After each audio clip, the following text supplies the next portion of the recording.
মদ্যপান, ধূমপান ও মাদক সেবন স্বাস্থ্যের পক্ষে ক্ষতিকর। ফোন নম্বর দেওয়া নেওয়া এমন কোনো কঠিন কাজ নয়। সে যুগে যেমন কঠিন ছিল না পোস্টাল ঠিকানা জোগাড় করা, আসল কঠিন কাজ ছিল প্রথম চিঠি লেখা। ওটা করতে গিয়েই অনেকে পিছিয়ে আসত। যদি চিঠি ঠিক মতো না পৌঁছায়, যদি অন্য কারো হাতে পড়ে, যদি চিঠি পেয়ে ও বাড়ির কাউকে জানিয়ে দেয়, এরকম লাখো হাজার ভাবনায় ছেয়ে যেত মন।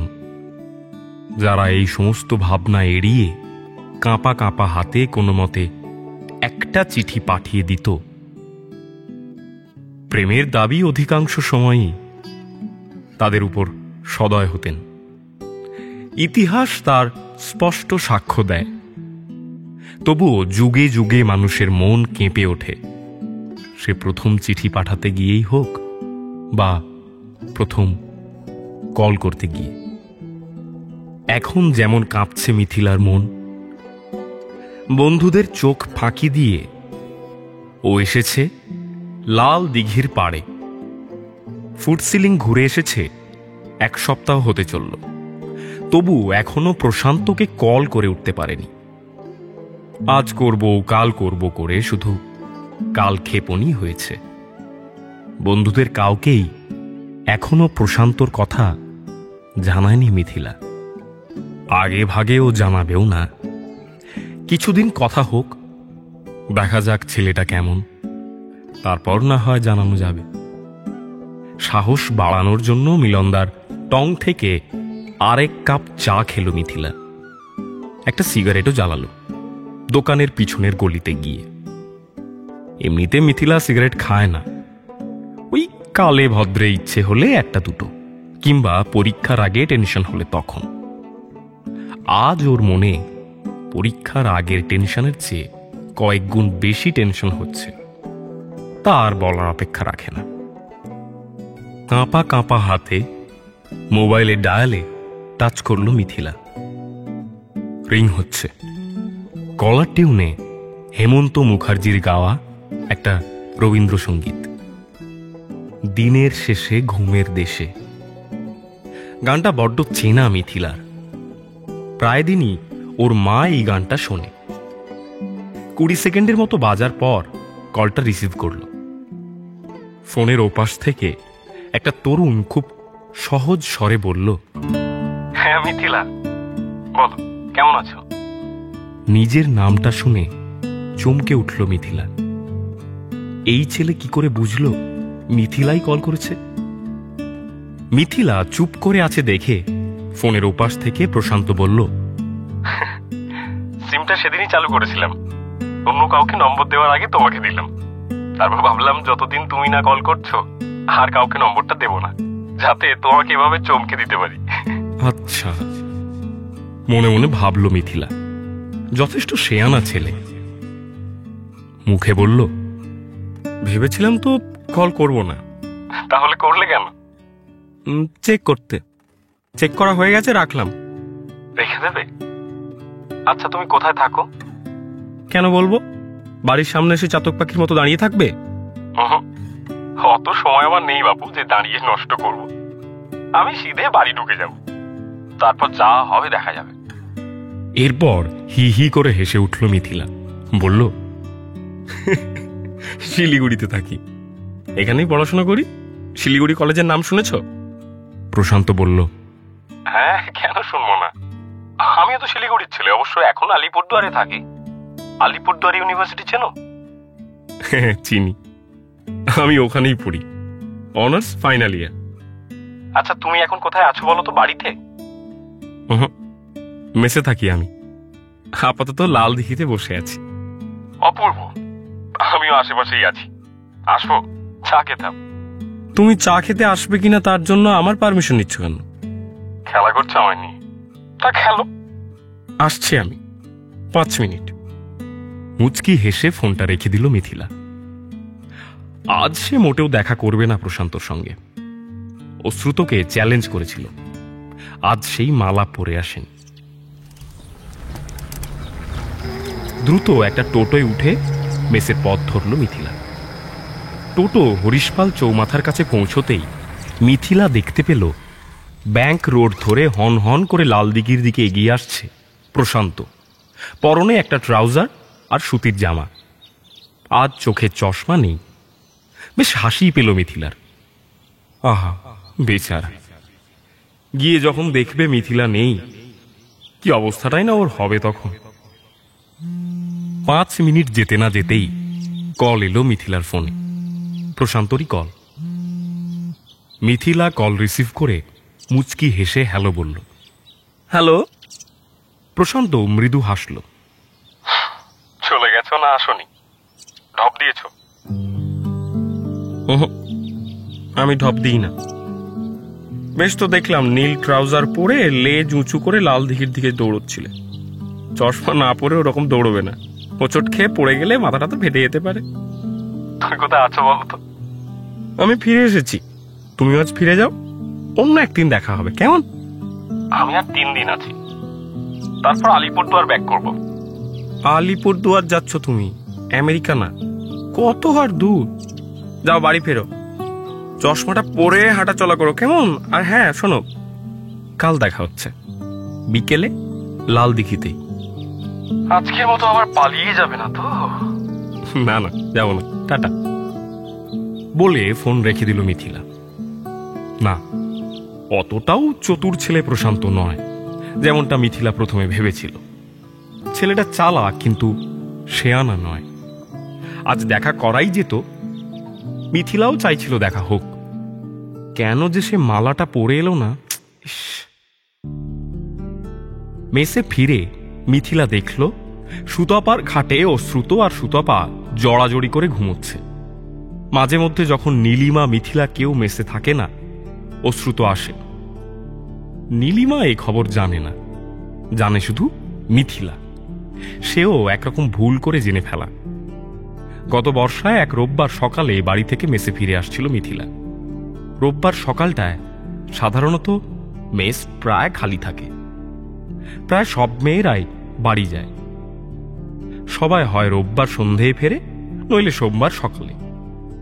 ড্যাং ড্যাং করতে করতে সিঁড়ি ভেঙে নিজের ঘরের সামনে পৌঁছে দরজার হাতলে হাত রেখে যেই না দরজা খুলতে যাবে, হঠাৎ একটা আবছা অস্পষ্ট আওয়াজ কানে এলো।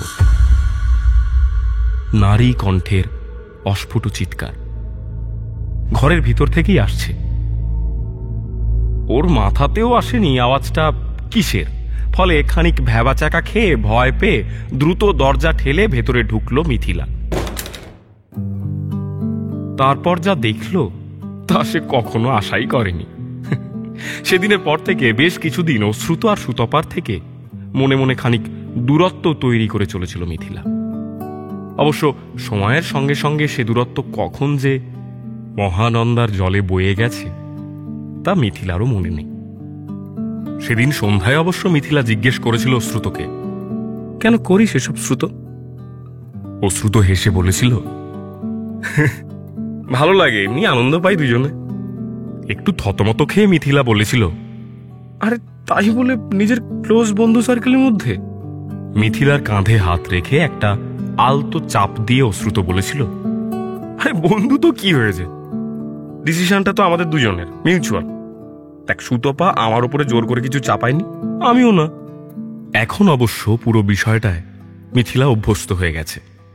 তাছাড়া এখনো অনেক কিছুই বোঝে যা তখন বুঝতো না। ওর ভালো লাগা, ওর জানা বোঝার বাইরেও যে একটা সুবিশাল জানা আছে, ভালো লাগা আছে, সেটা এখন মিথিলা বুঝতে পারে। ঘরে ঢুকে ঘুমন্ত সুতপাকে ধাক্কা দিয়ে তুলে মিথিলা বলল, এই সুতপা ওঠ, আরে সন্ধে হবো হবো, দেখ বাইরে তাকিয়ে, অঞ্জনাদি জানতে পারলে কিন্তু ক্যাচাল হয়ে যাবে, ওঠ। ঘুম জড়ানো গলায় সুতপা বলল, ও একটু শুয়ে থাকতে দে না, আমি কাল বাড়িও, তুই চা খেয়ে আয়, আজ আমরা যাব না। অগত্যা দরজা বন্ধ করে আবার বেরিয়ে গেল মিথিলা। নীলিমা এখনো মেসে ফেরেনি। ও একা একাই প্রিয়া মাসির চায়ের দোকানে পা বাড়ায়। মেস থেকে বেরোতেই মিথিলা দেখল নীলিমা ফিরছে। এখন ওকে কিছুতেই মেসে ঢুকতে দেওয়া যাবে না। অশ্রুত সুতপা দুজনেই রিকোয়েস্ট করেছিল মিথিলাকে কেউ যেন কিছু না জানে। নীলিমাকে হাতছানি দিয়ে ডাকল মিথিলা, ওই এদিকে আয়, চা খাবো। ওর দিকে এগিয়ে আসতে আসতে একটু জোর গলাতেই নীলিমা বলল, তমালিকাও আসছে। চন্দনদা নাকি অবশেষে ওর সঙ্গে সিনেমা দেখতে যাবে রাজি হয়েছে। কাল দুপুরে যাবে। আজ গল্প শোনাতে আসছে আমাদের। মিথিলা দীর্ঘশ্বাস ফেলে বলল, হায় ঈশ্বর, আজকের চা খাওয়াটাও মাটি হলো আর কি। হই হই করতে করতে মাসির চায়ের দোকানে ঢুকলো তমালিকা। চোখে মুখে আনন্দ যেন উপচে পড়ছে। মিথিলা বলল, তোমা, আজ কিন্তু তোর ট্রিট। তমালিকা হাসল। সে আর বলতে, পুকুর ঘাটে বসি বরং। এখানে বসে জমিয়ে আড্ডা দিতে পারবো না, চ না পুকুর ঘাটে চ। 3 বন্ধু 3 কাপ চা আর 3টে প্রজাপতি বিস্কুট নিয়ে পুকুরের ঘাটে গিয়ে বসল। মিথিলাদের মেসপাড়াটা শিলিগুড়ি শহরের অন্য 5টা জায়গার চেয়ে নিরিবিলি। গাছপালাও অনেকটা বেশি। বেশি গাছগাছালি থাকার কারণেই হয়তো সন্ধে হতে না হতেই একটা মিঠে হাওয়া জড়িয়ে আসে সারা পাড়ায়। হরেক গাছের গন্ধ একত্রে জটলা পাকিয়ে এক অদ্ভুত সুমধুর ঘ্রাণ বাতাসে মিশিয়ে দেয়। এই সময়টুকু বড় ভালো লাগে মিথিলার। প্রায় দিন সন্ধ্যায় মাসির দোকান থেকে চা নিয়ে এই ঘাটে এসে বসে ওরা 4 বন্ধু। বাকি 3 জন চা শেষ করে উঠে গেলেও মিথিলা বেশ অনেকক্ষণ একা বসে থাকে। মনে মনে অজস্র ভাবনা ভাবে, যে ভাবনার কোনো ইয়ত্তা নেই, কোনো ঠিকানা নেই, কেবল অনন্ত লাফিয়ে চলে মনের গভীরে। আজ অবশ্য ওই একাকিত্ব জুটবে না মিথিলার। তমালিকা সহজে ছাড়ার পাত্রী নয়।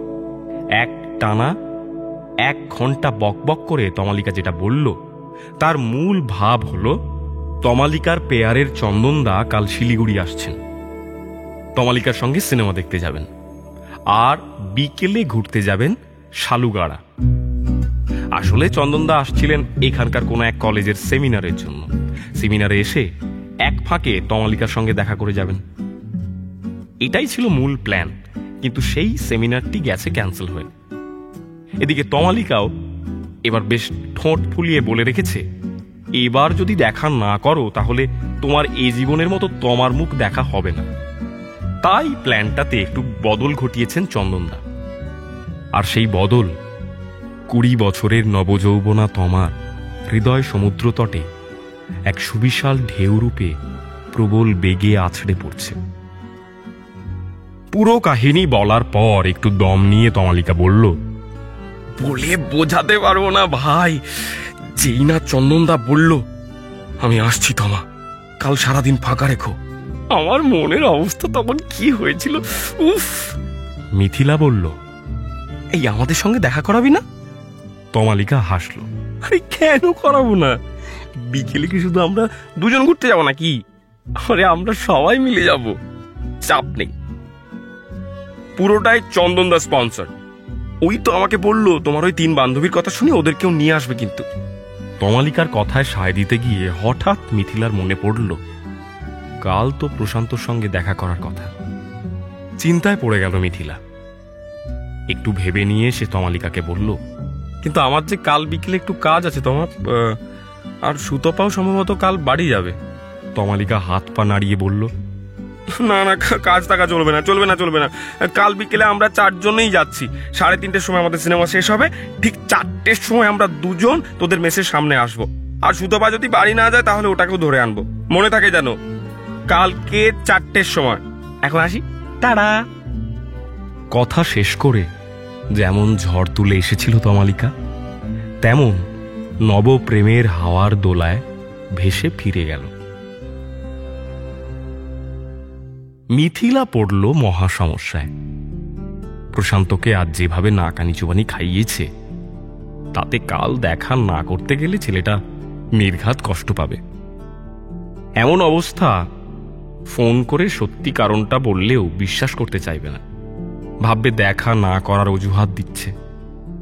কি যে করা যায়। রাতে একটু আগে ভাগেই খেয়ে নিল মিথিলা। ও খেয়ে ঘরে আসার ঘণ্টাখানেক পর নিচতলায় ডাইনিংয়ে খেতে গেল সুতপা আর নীলিমা। মিথিলা তখন ফোন করল প্রশান্তকে। ও সত্যি কথাটাই বলবে, কাল না পরশু দেখা করবে সে। যদিও প্রশান্তর ফোন খোলা পাওয়া গেল না। বেশ কয়েকবার ট্রাই করল মিথিলা।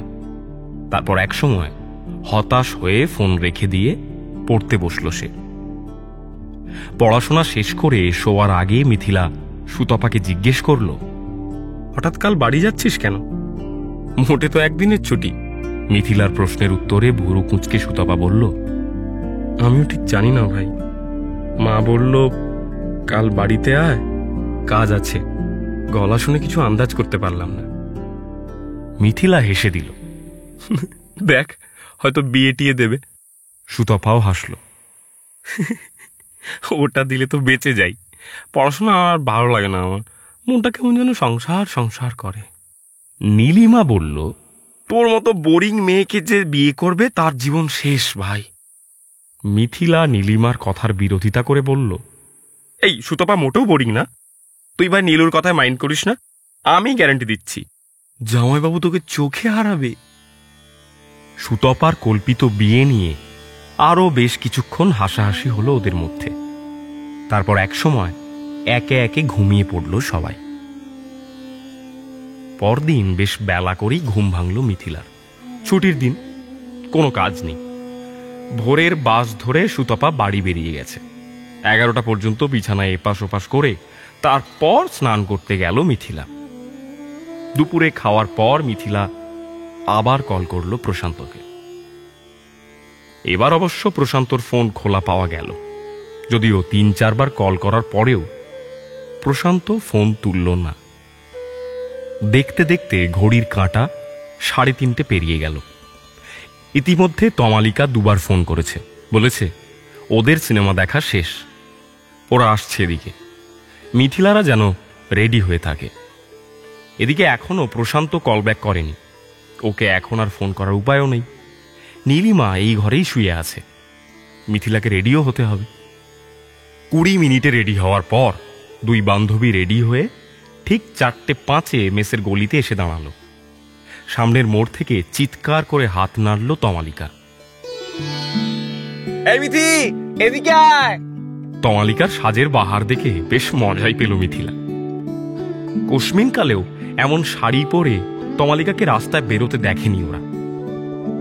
তমালিকা বছরে একদিনই শাড়ি পরে, সরস্বতী পুজোর দিন। তাও কোনো মতে জড়িয়ে সরিয়ে চলে আসে। কিন্তু আজ তমালিকা যেন পুরো পটের বিবি। চন্দন ছেলেটাকে দেখে হঠাৎ প্রশান্তর কথা মনে পড়ে গেল মিথিলার।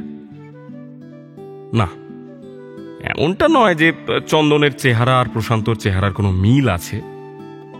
চন্দন প্রশান্তর চেয়ে বেশ ইঞ্চি 2-3 বেটে, 5 ফুট 6-7 হবে। শরীর স্বাস্থ্য প্রশান্তর চেয়ে ভালো। ঘন লম্বা চুল, প্রায় কাঁধ ছুঁই ছুঁই করছে।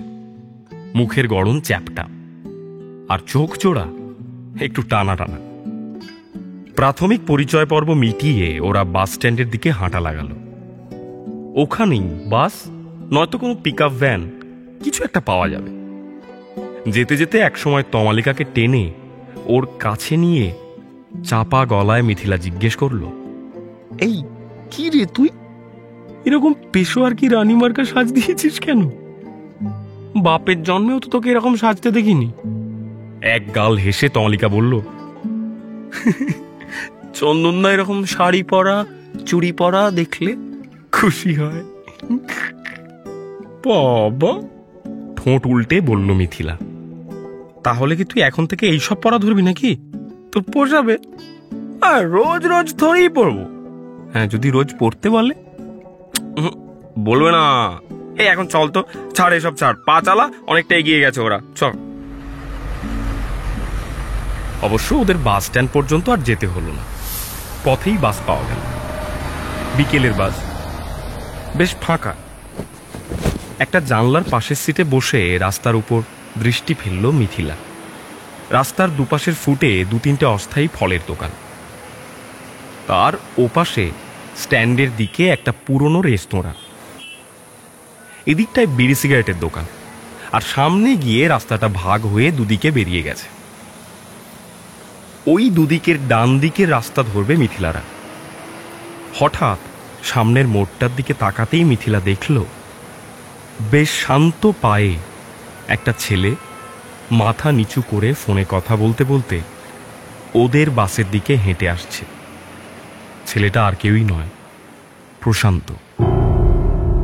রাস্তায় প্রশান্তকে দেখে মিথিলার বুকের ভিতরে হঠাৎ যেন একটা ঢেউ আছড়ে পড়ল। তাড়াতাড়ি জানলার কাঁচ নামিয়ে সিটের সঙ্গে মিশে গেল। আজকেও ওই মালাটা পরে আসেনিও। কোনোভাবেই প্রশান্তকে দেখা দেওয়া যাবে না। অবশ্য প্রশান্ত বাসের বেশ কাছে আসার আগেই বাস চলা শুরু করে দিয়েছিল।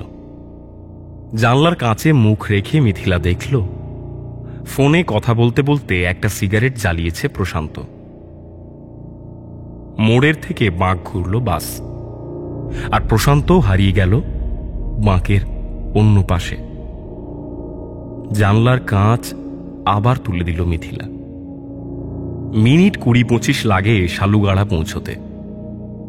4:40 দিকে ওরা জায়গা মতো পৌঁছে গেল। এখনো প্রশান্তর কোনো কল এলো না, অথচ ছেলেটা তখনও ফোনে কথা বলছিল। ও কি খেয়ালই করেনি যে মিথিলা ওকে কল করেছিল, নাকি খেয়াল করে এড়িয়ে গেছে? মিথিলার মনের মধ্যে একজোড়া বিপ্রতীপ দ্বন্দ্ব উথাল পাথাল শুরু করল। শালুগাড়া মনাস্ট্রি ছাড়িয়ে মহানন্দা নদীর এদিকটা বেশ নির্জন। শহরের একদম শেষ ভাগ, একটু সামনে গেলেই জঙ্গল। নিরিবিলি বিকেল কাটানোর জন্য একেবারে আদর্শ জায়গা। একটা পুরনো ঘাটে গিয়ে বসলো ওরা সবাই।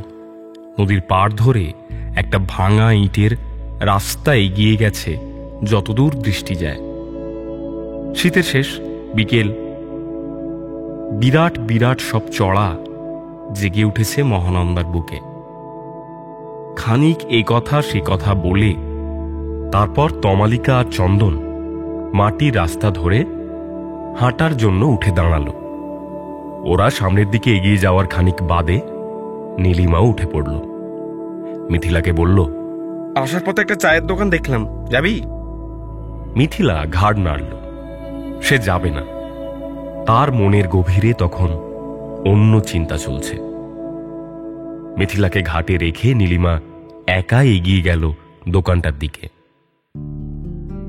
5টা বেজে গেছে অলরেডি। এখনো প্রশান্তর কোনো কল এলো না। প্রশান্ত কল না করলে ও তাকে কল করবে না, ঠিক করে নিয়েছে মিথিলা। এইভাবে ওর কল অ্যাভয়েড করা। মিথিলা হয়তো আরো কিছু ভাবতে যাচ্ছিল, কিন্তু তার আগেই ওকে চমকে দিয়ে ওর ভাবনায় সুতো কেটে ফোনটা বেজে উঠল।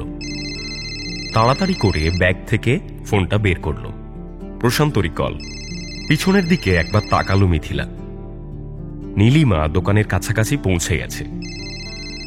তমালিকাদেরও কোনো পাত্তা নেই।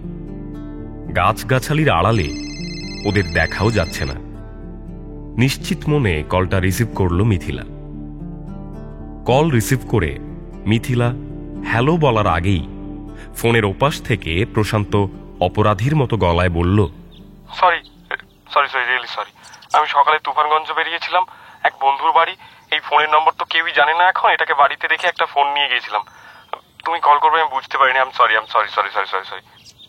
মিথিলা কোনো উত্তর না দিয়ে কিছুক্ষণ চুপ করে রইল।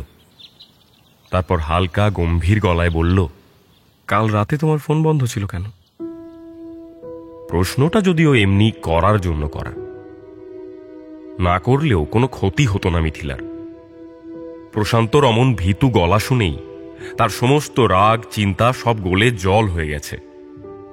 নিতান্তই প্রশান্তকে আর একটু গিল্ট ফিল করানোর জন্যই প্রশ্নটা করল মিথিলা। প্রশান্ত বলল, ফোন চার্জে দিয়েছিলাম ঘুমানোর আগে, তখনই ফোন বন্ধ করে রেখেছিলাম। Sorry sorry sorry sorry sorry, আমি কি করে বুঝবো বলো তুমি ফোন করবে? সন্ধ্যাবেলা বাবা তুমি যা খেলা দেখিয়েছো আমি ভেবেই নিয়েছিলাম তুমি আমাকে আর ফোন টোন করছো না, দেখা তো দূর কি বাত। মনে মনে ভাবল মিথিলা। সে শক্ত কণ্ঠে বলল, আমি কথা দিলে কথা রাখি, 9-6 করি না। কাল দেখা করিনি, একটা বিশেষ কারণ ছিল। কি কারণ? আছে, বলা যাবে না। যেটা বলতে ফোন করেছিলাম সেটা এবার বলি। এতক্ষণ তুমি সরি বলেছো, এবার আমার বলার পালা। আজকেও দেখা হবে না। আমি ঘুরতে এসেছি বন্ধুদের সঙ্গে, এক বন্ধুর প্রেমিক এসেছে, ওই দাদা আমাদের সবাইকে নিয়ে এলেন। আমার ফিরতে ফিরতে সন্ধে উতরে যাবে। আমরা কাল দেখা করি। প্রশান্ত হেসে বলল, ঠিক আছে, কোনো সমস্যা নেই। আরে দূর, এত সরি বলার কি আছে, বন্ধুর অনুরোধ ফেলা উচিত না। দেখো তুমি না গেলে পরে হয়তো ওই ছেলেটা গোপনে তোমার বন্ধুর কাছে তোমাকে নিয়ে বদনাম করতো, বলতো তোমার বান্ধবীর তো বেশ দেমাগ, আমি নেমন্তন্ন করলাম তাও এলো না। তোমার বান্ধবী হয়তো ওই প্রেমিকার কথায় ম্যানিপুলেট হয়ে গিয়ে তোমার সঙ্গে দূরত্ব বাড়িয়ে নিত। আজকালকার ছেলেরা এরকম একটু মাইন্ড গেম টুকটাক খেলেই থাকে। কোনো প্রেমিকই প্রেমিকার বান্ধবীকে সহ্য করতে পারে না। ওরা মনে করে প্রেমিকার মাথায় যত কুটবুদ্ধি আছে সব ওই বান্ধবীরাই ঢুকিয়েছে। ওরা তককে তককে থাকে কোন ছুতোই বান্ধবীগুলোকে দূরে সরানো যায়। তুমি এত ভালোই করেছো। মিথিলা বলল, বুঝলাম বাবা, কত কিছু জানো তুমি, কত জ্ঞান। তা স্যার, আপনিও কি এরকম মাইন্ড গেম টেম খেলেন নাকি? জিভ কাটল প্রশান্ত। এই মাছি, ছি ছি ছি, আমারও সব খেলাখেলি একদম পছন্দ হয় না, সব বাচ্চারা করে। বাবা, তুমি তো মনে হচ্ছে খুব বুড়ো। তা যদিও নয়, কিন্তু একেবারে বাচ্চাও তো আর নয়। দেখো, আসল ব্যাপারটা হচ্ছে কন্ট্রোল। যে সমস্ত প্রেমিক কন্ট্রোল ফ্রিক তারাই সব করে। আমি ঠিক এর উল্টো। আমি মনে করি পৃথিবীতে প্রেমিকারা এসেছে আমাদের মতো হতভাগা, দুর্ভাগা, ক্ষুদ্র প্রেমিকদের যন্ত্রণার সাগর থেকে চ্যাংদোলা করে টেনে আনার জন্য। তাই প্রেমিকার উপর সবসময় কৃতজ্ঞ থাকা উচিত। প্রেমিকা যাহাই বলিবে তাহাই কনস্টিটিউশন। প্রশান্তর বাতেলার বহর দেখে খিলখিল করে হেসে দিল মিথিলা। তারপর বলল, কাল দেখা হচ্ছে, প্রমিস। এখন রাখছি, ওরা ফিরে আসছে এদিকে। Tata tata. নীলিমা যদিও এখনো দোকান থেকে বেরোয়নি, তবে ফালতু রিস্ক নিতে ইচ্ছে করল না ওর। মিথ্যে কথা বলায় মিথিলা বরাবরই কাঁচা। নীলিমা যদি জিজ্ঞেস করে কার সাথে কথা বলছিলি, ও বানিয়ে গল্প বলতে পারবে না, ঠিক ধরা পড়ে যাবে। ফোনটা ব্যাগে ঢুকিয়ে নদীর দিকে তাকালো মিথিলা। সপ্তাহখানেক আগে আরেক পাহাড়ি কন্যার কি তীব্র যৌবনা রূপ দেখে এসেছে সে। কোথায় ওই খর পাহাড়ি স্রোত, আর কোথায় এই আজকের বিকেলের নরম কোমল বয়ে চলা। ইতিমধ্যেই চা খেয়ে ঘাটে ফেরত এসেছে নীলিমা। মিথিলা বলল, চল না, আমরাও সামনের দিকে গিয়ে একটু হেঁটে আসি, অনেকক্ষণ তো বসে রইলাম। নীলিমা বলল, না, তুই বসেছিলি, আমরা না। সে যাকে, চল হাঁটি।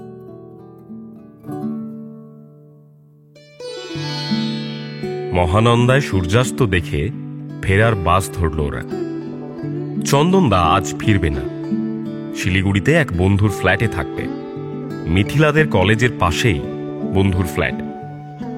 এখানে আসার সময় যদিও চন্দন আর তমালিকা সামান্য দূরত্ব রেখেই হেঁটে এসেছিল, ফেরার সময় কিন্তু সে দৃশ্য বদলে গেল। দুজনে হাত ধরাধরি করে এগোতে লাগলো বাস স্ট্যান্ডের দিকে। ওরা খানিক সামনে এগিয়ে গেলে মিথিলার হাত টেনে ধরল নীলিমা। বলল, কাল দেখিস, একটা মজার খবর পাবি। তমালিকা কালও কলেজে ডুব মারবে। মিথিলা জিজ্ঞেস করল, কেন বলতো?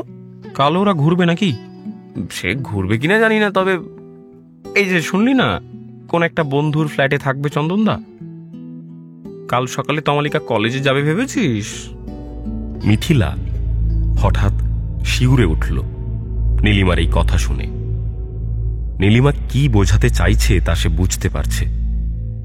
সে চাপা গলায় বলল, কিন্তু ভাই, আজকাল তো শুনেছি ছেলে পেলে ছবি টবি তুলে রাখে, তারপর ফাঁসিয়ে দেয়। সে তো দেয়। ছেলেগুলো সারা পৃথিবীটাকে নিজেদের বাপের রাজত্ব মনে করে কি না, তাই যা ইচ্ছে তাই করে। কিন্তু আমার মনে হয় না চন্দনদা সেরকম ছেলে।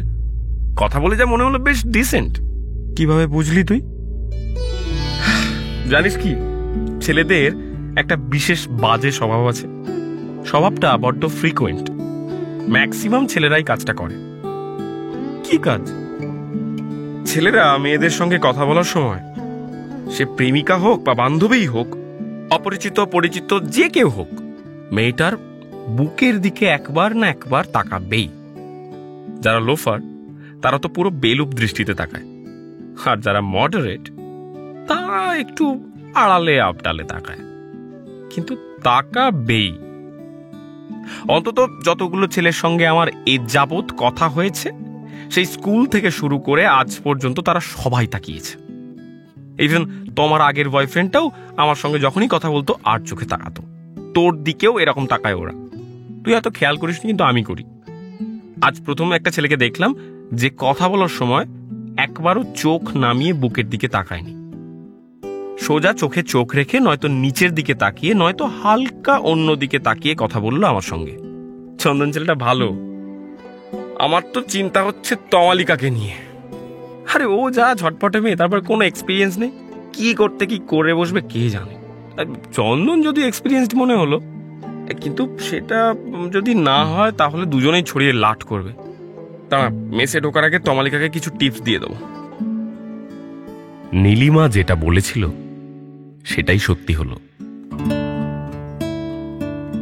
চন্দন ওদের মিথিলাদের মেসের সামনে ছেড়ে এক বন্ধুর সঙ্গে দেখা করতে বেরিয়ে গেল। চন্দন টোটোতে বেরিয়ে যেতেই ওরা দুজন ছেঁকে ধরল তমালিকাকে। নীলিমা জিজ্ঞেস করল, কাল যাচ্ছিস তাহলে? নীলিমার প্রশ্নের উত্তরে প্রথমে তমালিকা হাত মুখ নাড়িয়ে খানিক না না করলেও অবশেষে হেসে ফেলল। না, আরে না রে, না, দূর না, আরে না। মিথিলা বলল, সাবধানে কিন্তু ভাই, কোনো ছবি টবি যেন তুলে না রাখে। হ্যাঁ। নীলিমা অভয় দিয়ে বলল, আরে তুলবে না, চাপ নিস না তো তুই। তবে হ্যাঁ, বি প্রোটেক্টিভ। নীলিমার কথা শুনে লজ্জায় লাল হয়ে উঠল তমালিকার মুখ। কোনো মতে ঘাড় নেড়ে বলল, দূর, তোরা যা ভাবছিস সব কিছুই করবো না। তাছাড়া ওর বন্ধুও তো থাকবে ওখানে। দেখ, আমরা কেউ বাচ্চা না, ঠিক আছে? কি হবে সবাই বুঝতে পারছি। দাঁড়া, তোকে আরো কিছু টিপস দিয়ে দিই। চল মাসির দোকান থেকে চা আনি, চল। কথাটা বলে লজ্জায় অপ্রস্তুত হয়ে যাওয়া তমালিকার কাঁধে হাত রেখে ওকে একরকম টানতে টানতে মাসির দোকানের দিকে নিয়ে গেল নীলিমা। পড়ার টেবিলে বসে হঠাৎ করেই নীলিমার বলা কথাগুলো মনে পড়ল মিথিলার। সত্যিই কি তবে ম্যাক্সিমাম ছেলে ওই রকম? প্রশান্তও কি তাই? কি জানি। ওর যদিও নীলিমার বলা কথাটা পুরোপুরি বিশ্বাস হয়নি। এমনিতে নীলিমার যে সমস্ত আশিক আছে তারা সবাই প্রায় লোফার বা লোফার স্থানীয় ছেলে। কলেজে গিয়ে গাঁজা টানে, রাস্তাঘাটে মারামারি করে, পড়াশোনায় আহামরি ভালো কেউই না।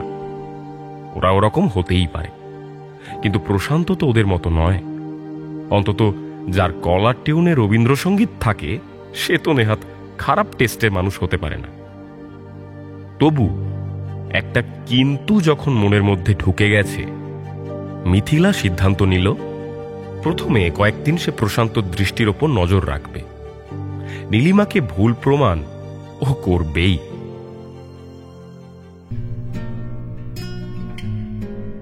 আজ মেসে স্পেশাল ডিনার, ডিমের কোরমা, পোলাও আর চিকেন রোস্ট। মাস শেষ হচ্ছে আজ। আগামীকাল থেকে নতুন মেস ম্যানেজার আর মেস সেক্রেটারি। প্রতি মাসেই একটা রুমের মেয়েরা এই দায়িত্ব নেয়। একজন ম্যানেজার, দুজন সেক্রেটারি। মেসের খাবারের দায়িত্ব, জলের দায়িত্ব, ইলেকট্রিসিটি, বাজারের দায়িত্ব, আরও টুকটাক যা সমস্ত কাজ মেসে থাকে এসব ঠিকমতো মেটানো ওদের কাজ। এইবার এই দায়িত্ব পড়েছে মিথিলাদের ওপর। মিথিলা মেস ম্যানেজার আর নীলিমা এবং সুতপা সেক্রেটারি। মিথিলার যদিও ম্যানেজার হওয়ার কোনো ইচ্ছে ছিল না। 8 মাস আগে প্রথমবার এই দায়িত্ব পড়েছিল ওর কাঁধে। ওরে বাবা, বাজার করা, রান্নার মাসিকে ইনস্ট্রাকশন দেওয়া, টাকা পয়সার হিসাব রাখা বিরক্তিকর কাজ, কিন্তু নিয়ম যা তা তো মানতে হবেই। কি আর করা যাবে।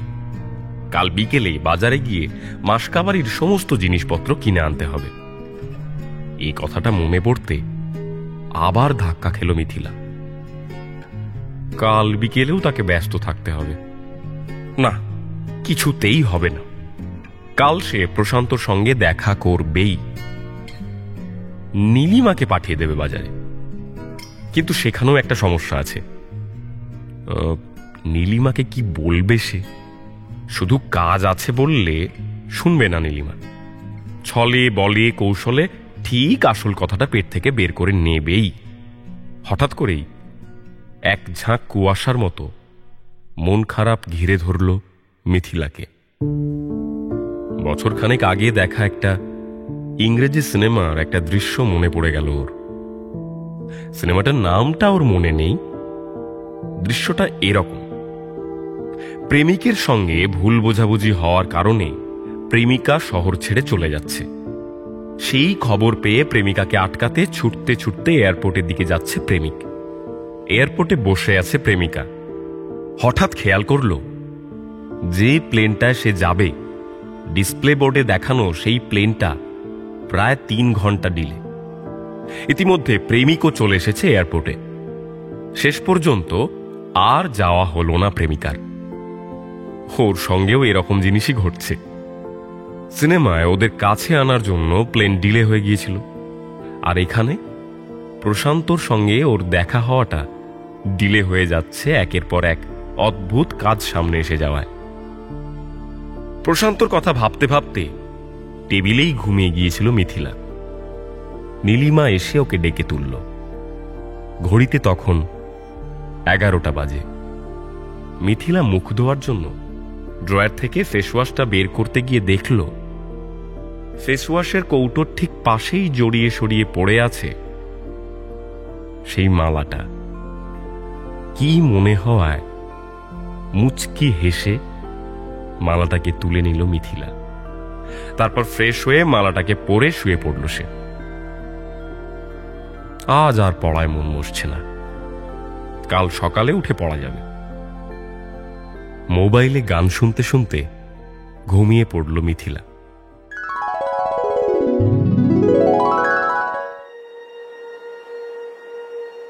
হঠাৎ একটা অপরিচিত কণ্ঠের ডাক শুনে ঘাড় ঘুরিয়ে পিছন ফিরে তাকালো মিথিলা। চন্দ্রা, এই চন্দ্রা, চন্দ্রা। সে দেখল একজন মধ্যবয়স্কা বিবাহিতা মহিলা। গোলগাল মুখ, দাঁতে পানের ঝাপসা দাগ, চোখ দুটোয় বিরক্তি ভর্তি। ওর থেকে একটু দূরে উঠোনের মাঝ বরাবর মাথায় অর্ধেক ঘোমটা দিয়ে দাঁড়িয়ে আছে। ভদ্রমহিলার পরনে একটা বাহারি রঙের আটপৌরে শাড়ি, আর ডান হাতে একটা চিকন কঞ্চি।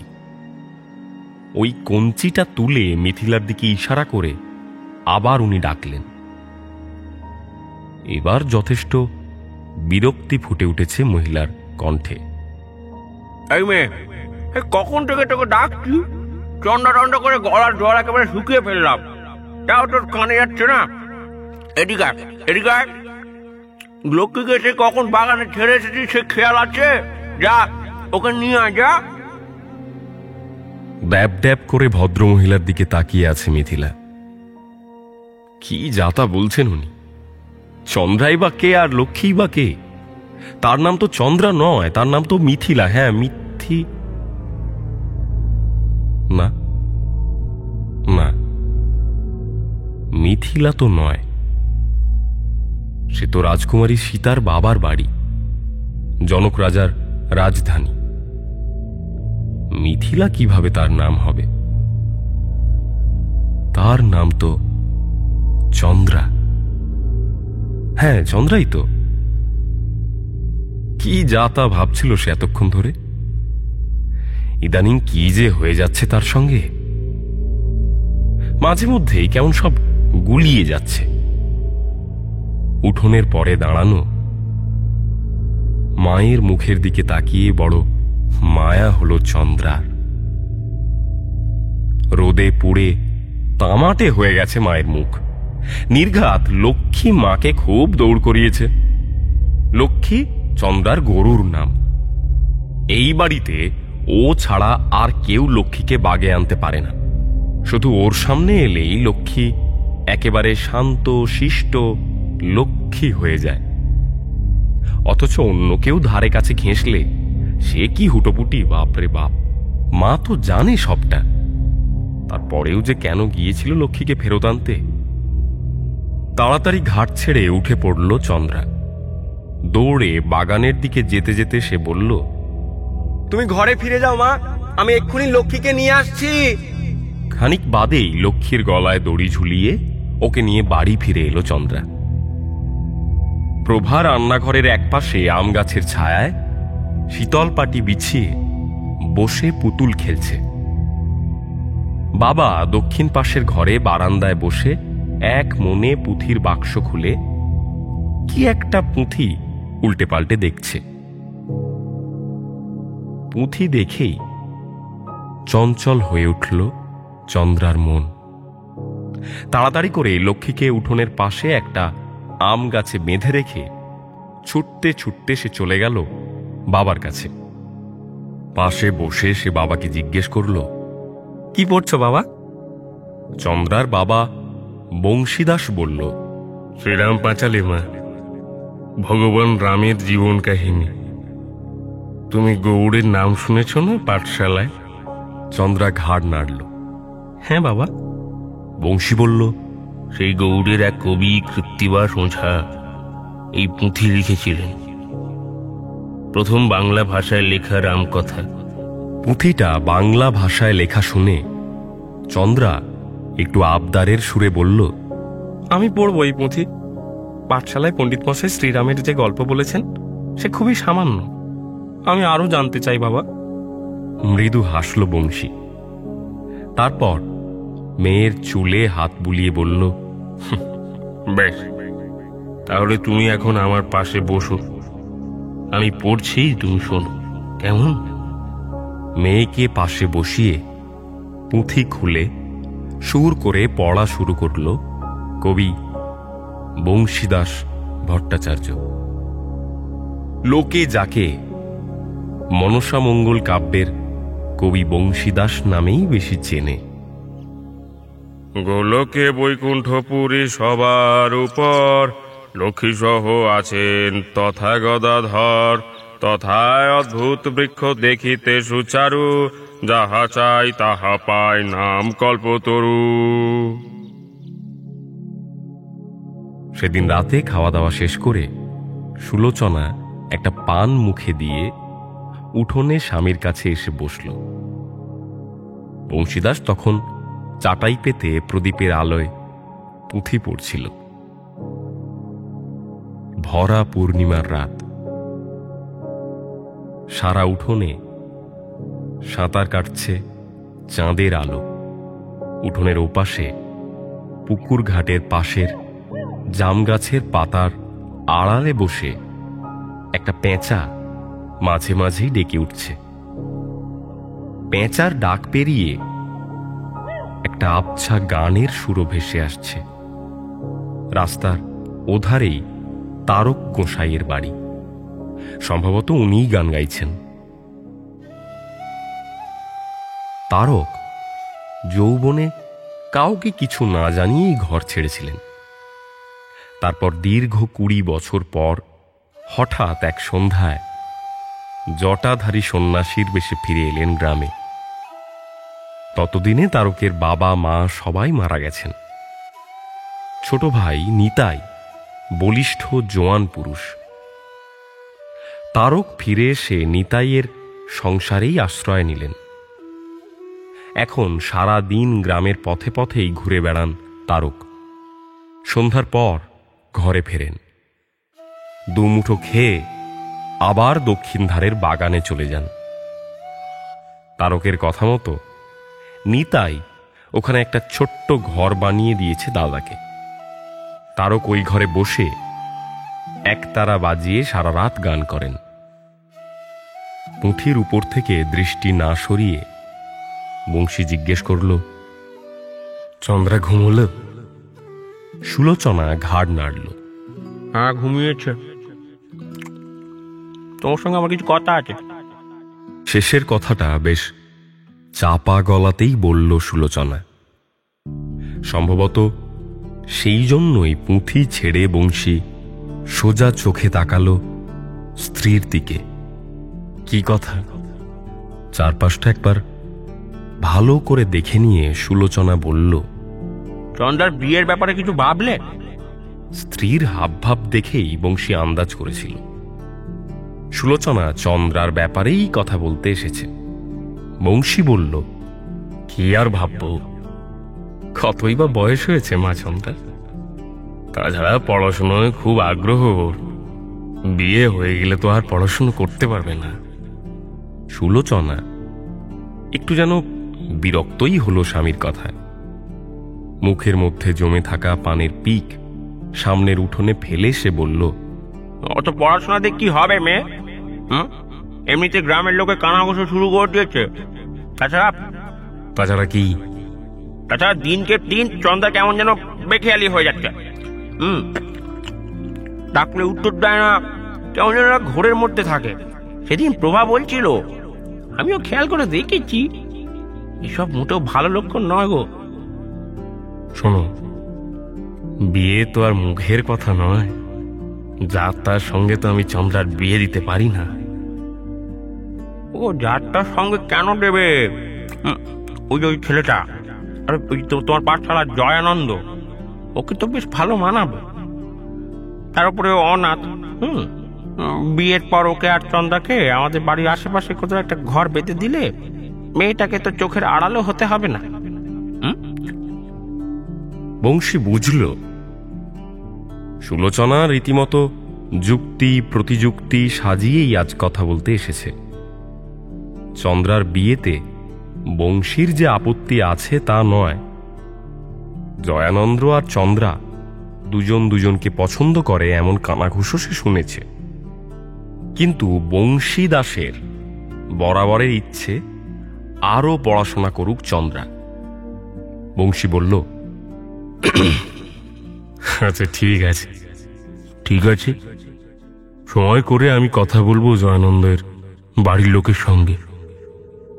সুলোচনা তীব্রভাবে মাথা নেড়ে বলল, সময় পেলে নয়, এই সামনের সপ্তাহে তুমি কথা বলতে যাবে। চন্দ্রা যদি পড়াশোনা করতে হয় তাহলে সে বিয়ের পর করবে। তুমি তো সারাদিন সব ছাইপাশ পুঁটি নিয়েই পড়ে থাকো। গ্রামের লোকেরা চিটকিরি করলে আমাকে শুনতে হয়। হ্যাঁ, বেশি দিন আমি এসব কথা শুনতে পারবো না বলে দিয়ে গেলাম। কিন্তু মুখ ঝামটা মেরে আঁচল গুটিয়ে যাওয়ার জন্য উঠে দাঁড়ালো সুলোচনা। বংশী দেখে মহাবিপদ। সুলোচনার অভিমান কতটা গভীর হতে পারে সে ব্যাপারে বংশীর স্পষ্ট ধারণা আছে। কম বছর তো আর সংসার করছে না ওরা। বংশী সুলোচনার হাত টেনে ধরে বলল, রাগ করো না। আচ্ছা ঠিক আছে, সামনের রোববার আমি যাব জয়ানন্দের মামার সঙ্গে কথা বলতে। এখন আমার পাশে বসো তো, সারাদিন তোমায় ভালো করে দেখার সুযোগ পাই না। পূর্ণিমার আলো একটু ভালো করে দেখি। আচ্ছা সুলোচনা, মনে আছে তোমার আমাদের ফুলসজ্জার রাতও ছিল পূর্ণিমার রাত? তুমি আমায় একটি বকুল ফুল দিয়েছিলে সেই রাতে। কিছুটা লজ্জা আর কিছুটা স্মৃতি কাতরতায় লাল হয়ে উঠল সুলোচনার মুখ। ধীরে ধীরে সে বসে পড়ল স্বামীর পাশে। তারপর বংশী দাসের বলিষ্ঠ কাঁধে এলিয়ে দিল নিজের মাথা। পরদিন পাঠশালা ছুটি। ভোরে উঠে মন্দিরে ঠাকুর জাগিয়ে ভাত খেয়ে বাগানে বাবার কাছে গেল চন্দ্রা। সীতার স্বয়ংবরে পৌঁছেছে রাম, লক্ষ্মণ আর বাল্মীকি। যত কাহিনী সামনে এগোচ্ছে তত আগ্রহ বাড়ছে চন্দ্রার। বাবার কাছে গিয়ে চন্দ্রা অবশ্য বেশ একটু চমকেই উঠল। বাবার পাশে চাটাইয়ের ওপর বসে আছে জয়ানন্দ। অবশ্য জয়ানন্দ বাবার ছাত্র, মাঝে মধ্যেই সে আসে বাবার কাছে। চন্দ্রা সেটা জানে। বংশী মুখ তুলে তাকানোর আগে চন্দ্রা আর জয়ানন্দর মধ্যে চোখাচোখি হলো একবার। চন্দ্রা দেখল জয়ানন্দর চোখে উপচে পড়ছে চালাকির ঢেউ। মনে মনে চন্দ্রাও বেশ ফন্দি করে ফেলল একটা। আমাকে না জানিয়ে চলে আসা? এসো আজ বিকেলে বাগানে, তখন মজা দেখাবো। এতক্ষণে চন্দ্রার দিকে তাকালো বংশী। মৃদু হেসে সে বলল, এসেছিস মা? আয় আয়, বস বস। জয়ানন্দ কেন এসেছে বা কখন এসেছে সে ব্যাপারে বংশী যদিও একটা কথাও বলল না। উল্টে চন্দ্রা বসে পড়ার খানিক বাদেই আগের দিন যেখানে পড়া শেষ করেছিল সেখান থেকে পড়া শুরু করল। দুপুর নাগাদ পড়া থামালো বংশী। তারপর চন্দ্রার দিকে তাকিয়ে বলল, জয়ানন্দকে নিয়ে বাড়িতে যাও মা, আজ দুপুরে আমাদের সঙ্গে ও খাবে। একটু পরে আমি বাড়ির দিকে আসছি। ফেরার পথে প্রথমে দুজনে চুপচাপ হাঁটল কিছুক্ষণ। শেষে অবশ্য চন্দ্রাই প্রথম কথা বলল। খানিক খোঁচা মারা স্বরে সে জয়ানন্দকে জিজ্ঞেস করল, কি ব্যাপার ঠাকুর, সকাল সকাল এদিকে? কার সঙ্গে দেখা করতে এসেছিলে? জয়ানন্দ হাসল। তোমার সঙ্গে। থাক, মিথ্যে বলতে হবে না, থাক। মিথ্যে না, সত্যি।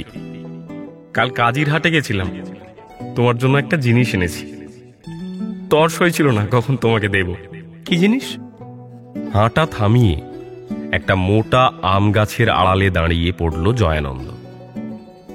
হাত টেনে ধরে চন্দ্রাকেও দাঁড় করালো। পিছনে অনেক আগেই বাগানের গভীরে বংশীর অস্তিত্ব বিলীন হয়ে গেছে। এখানে দাঁড়িয়ে থাকলে কেউই ওদের দেখতে পাবে না, যতক্ষণ না কেউ হেঁটে একেবারে কাছে চলে আসছে। কপট ব্যস্ততা দেখিয়ে হাত ছাড়িয়ে নিল চন্দ্রা। বলল, এভাবে দিন দুপুরে টানছো কেন?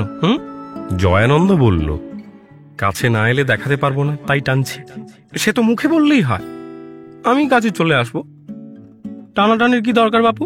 জয়ানন্দ কোনো উত্তর দিল না চন্দ্রার কথার বদলে তার ঝোলার মধ্যে হাত ঢুকিয়ে একটা কাঠের বাক্স বের করে সেটা চন্দ্রার সামনে ধরল। কি আছে এতে? খুলেই দেখো না।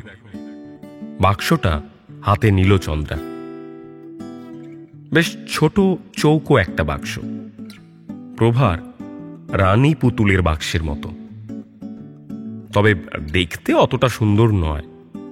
বাক্সের ডালার উপর হাতে আঁকা একটা নকশা, একটা মেয়ের মুখ, মেয়েটির গলায় একটা মালা। নকশা দেখেই আন্দাজ করে নেয় চন্দ্রা বাক্সের ভিতরে কি থাকতে পারে। তবু এক রাস আনন্দ ঘিরে ধরে চন্দ্রাকে। পছন্দের মানুষটি যদি একটি তৃণ উপহার দেয়, মানুষের মন আনন্দে ভরে ওঠে। উজ্জ্বল মুখে বাক্সের ডালা খুলল চন্দ্রা। বাক্সের মধ্যে জড়সড় হয়ে শুয়ে আছে একটা তামার মালা, ছোট্ট একটা ঝিনুকের ধুকধুকি। মালাটা বের করে খানিক ঘুরিয়ে ফিরিয়ে দেখে তারপর জয়ানন্দের দিকে এগিয়ে দিয়ে বলল, দাও, পরিয়ে দাও। জয়ানন্দ বলল, এখন পরে বাড়িতে গেলে তোমার মা বুঝে যাবেন তো? বাড়িতে যাওয়ার আগে খুলে নেব, এখন পরিয়ে দাও। মালাটা জয়ানন্দর হাতে ধরিয়ে দিয়ে ওর দিকে পিঠ করে দাঁড়ালো চন্দ্রা। জয়ানন্দ দেখল চন্দ্রার খোলা চুল সারা পিঠে ছড়িয়ে পড়েছে। সে কাচুমাচু করে বলল, চুলগুলোকে খোঁপা করে নাও, নয়তো আমি পরাতে পারবো না। পারলে এভাবেই পারতে হবে, নয়তো থাক। জয়ানন্দ প্রমাদ গুনল। সে আগে কোনোদিন কাউকে মালা পরায়নি। এমনিতেই মৃদু হাত কাঁপছে তার। তার উপর এরকম চুল খোলা থাকলে কিভাবে পরাবে সে? তবু দু একবার চেষ্টা করল জয়ানন্দ।